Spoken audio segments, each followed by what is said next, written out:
Qui? Sarah, je viens pour... Je vous ai amené quelque chose. Je vois. Deuxième porte à gauche en bas de l'escalier. Voyante de l'archéologie, le balado présenté par Archéo-Québec. Aujourd'hui, le naufrage de l'Elizabeth and Mary à Baie-Trinité, entre Baie-Comeau et Sept-Îles, là où le fleuve Saint-Laurent devient la mer. Avec Madame Claire, la voyante qui voit clair, surtout dans le passé, et Sarah, une amoureuse de la mer et du fleuve, qui voudrait comprendre l'histoire qui se cache sous les eaux. Bonjour, Sarah, bienvenue. Qu'est-ce que je peux voir pour toi? Bonjour, Madame Claire. Je vous ai apporté ceci. Je sais que c'est pas grand-chose. Oh, c'est lourd. Enfin, pas tant. Ça tient dans une bouteille d'1 litre. J'ai ramené ça du large. Ne dis rien, laisse-moi deviner. Ça fait floc. C'est fluide, c'est liquide. Une pinte de lait? Non, j'ai ramassé ça en faisant du kayak. Laisse faire le filtre clair de Madame Claire. Ah, belle cuvée. Jolie robe transparente. Une drôle d'odeur. Hein? Un parfum de poisson, d'algues et d'air frais. Je vois la lumière qui passe à travers. On dirait de l'eau. Bon, je goûte. Wesh, c'est salé! Ben oui, c'est de l'eau de mer. C'est bien ce que j'avais bu. J'avais vu de l'eau de mer. Wesh! Et alors, qu'est-ce que vous voyez? Je vois rien encore, mais j'entends. Oh oui, j'entends la mer. On dit qu'il y a beaucoup d'épaves dans le golfe du Saint-Laurent. Vous les voyez? Oh oui, je vois des naufrages. Des tas de naufrages. Des bateaux qui coulent. Des marins qui crient. Des équipages noyés. Des épaves perdues à jamais. Des barques, des paquebots, des cargos. Je vois des millions de carcasses de bateaux dans le fond de l'eau. Glou, glou, glou. Madame Claire. C'est la voix de l'archéologie qui nous parle. C'est qui, elle? C'est ma petite voix de la raison, celle qui me rappelle qu'on ne fouille pas dans le passé sans savoir ce qu'est l'archéologie. Ma chère Madame Claire, il faudrait quand même pas exagérer. C'est vrai qu'il y a beaucoup d'épaves au fond du Saint-Laurent. Avec ce qu'on sait, on peut affirmer que le fleuve pourrait receler au moins 1 millier de navires qui ont fait naufrage. Peut-être plus, mais pas des millions. Et donc, oui, je vois une épave dans un verre d'eau. De l'eau que j'ai puisée en passant à L'Anse-au-Bouleau près de Baie-Trinité. C'est là qu'a coulé la plus vieille épave trouvée au Québec, l'Elizabeth and Mary. Entre nous, Madame Claire, je l'avais déjà googlée. Voyons voir ce que me dit encore le passé.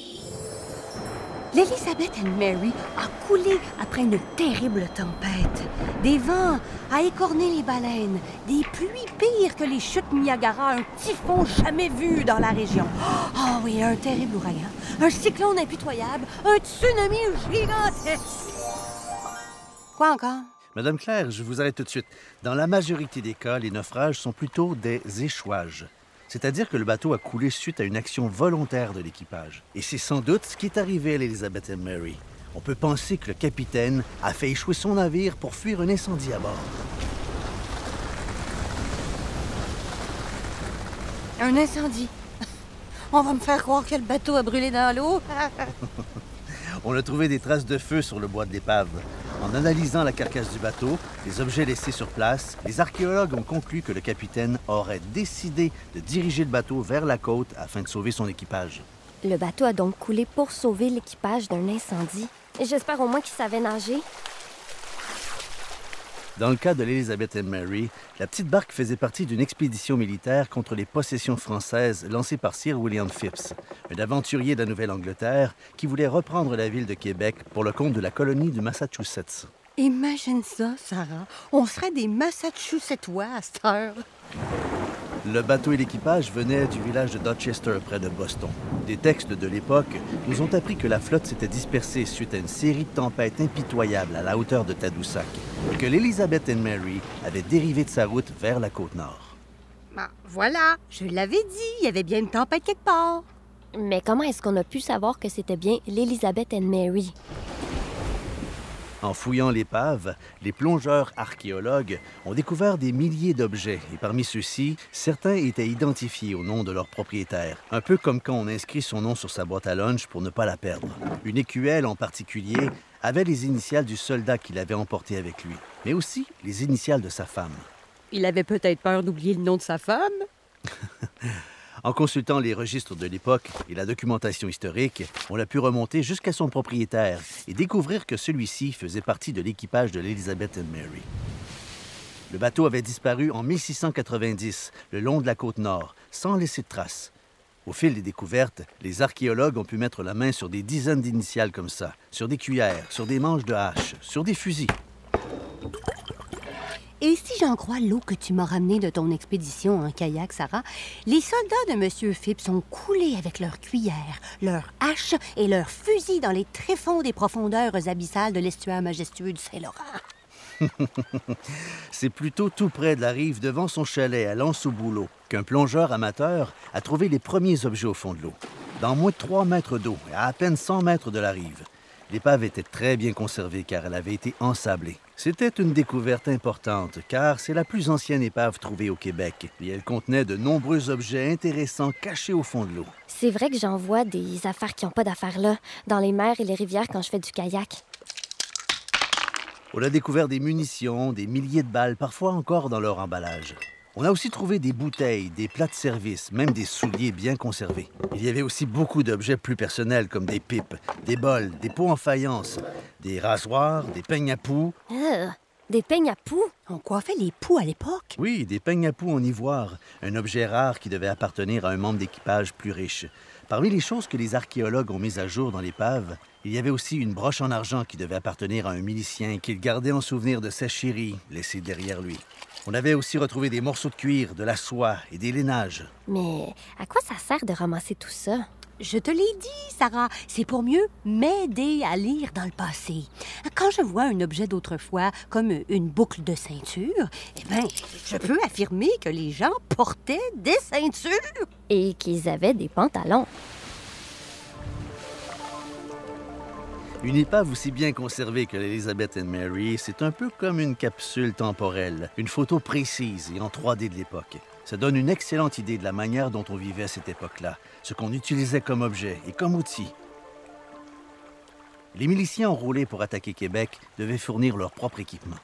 C'est la raison pour laquelle on a pu voir de nombreuses initiales sur les objets trouvés dans l'épave. Parmi ceux-ci, il y avait aussi une jolie fourchette qui a permis de confirmer que l'équipage était composé de gens de différentes classes sociales. Sarah, la prochaine fois, amène-moi une fourchette et je te dirai ce que tu as mangé. On a trouvé 29 fusils et 7 pistolets. Certaines armes avaient été achetées pour l'expédition, mais la grande majorité appartenait aux miliciens. Mais comment peut-on trouver autant d'objets aussi vieux sous l'eau alors qu'ils ne sont même pas en plastique? Ce qui est formidable avec l'archéologie subaquatique, c'est-à-dire sous l'eau, c'est qu'on peut trouver des choses qu'on ne trouve pas dans la terre. L'eau a la propriété de conserver les objets organiques, comme le cuir ou le bois, bien mieux que la terre. Déjà que c'est pas facile de faire du kayak au-dessus quand il y a des vagues, ça doit pas être facile de fouiller sous l'eau. Dans le cas de l'Elizabeth and Mary, les plongeurs ont travaillé plus de 1800 heures pour récupérer des objets et mettre à jour la carcasse de l'épave. Comme c'était à petite profondeur et pas loin de la côte, les plongeurs pouvaient même y aller à la nage. Et puis, fouiller dans l'eau, c'est un peu comme être en apesanteur. Les archéologues flottent au-dessus du site dans le silence de la mer. Il y a donc des avantages. On n'est pas plié à 4 pattes pour gratter de la terre. Les objets qu'on ramasse sont plus légers dans l'eau. Et c'est plus facile de ne pas marcher sur les fouilles. À la fin de 1994, quand le plongeur amateur Marc Tremblay a fait sa découverte au pied de son chalet, il a vite compris que c'était un véritable trésor. Il a fallu attendre le printemps pour retourner sur place où une équipe de 21 plongeurs a commencé les premières fouilles archéologiques sous-marines. Celles-ci se sont poursuivies en 1996. Mais les terribles intempéries du déluge du Saguenay ont menacé l'épave et retardé le travail. Oh oui, je me souviens, le Saguenay. Oh, je vois de l'eau, beaucoup d'eau, de la pluie, beaucoup de pluie, des inondations, beaucoup d'inondations. Pour mettre à jour tous les artefacts, les archéologues ont poursuivi leurs fouilles en 1997. En tout, c'est plus de 6000 objets qu'on a mis à jour, dont certains sont exposés dans les musées. Tu vois, Sarah, je le savais bien que dans ton eau de Bétrinité, j'allais trouver quelque chose. Il y a encore beaucoup d'épaves, de trésors enfouis et de secrets. Le fleuve Saint-Laurent n'a pas encore livré tous ses mystères. Le dernier naufrage date de 1998 avec le Briar Mist. Le naufrage le plus célèbre, c'est celui de l'Empress of Ireland qui a coulé tout près de Rimouski en 1914, avec 1014 passagers et membres d'équipage. Et le plus profond de tous, c'est sans doute celui du Carolus torpillé par un sous-marin allemand au large de Sainte-Flavie et retrouvé à plus de 240 mètres. Ça donne envie d'échanger mon kayak pour une tenue de plongée. Une production d'Archéo-Québec réalisée grâce au soutien financier du ministère de la Culture et des Communications du Québec. Réalisation, Valie Fugulin et son équipe.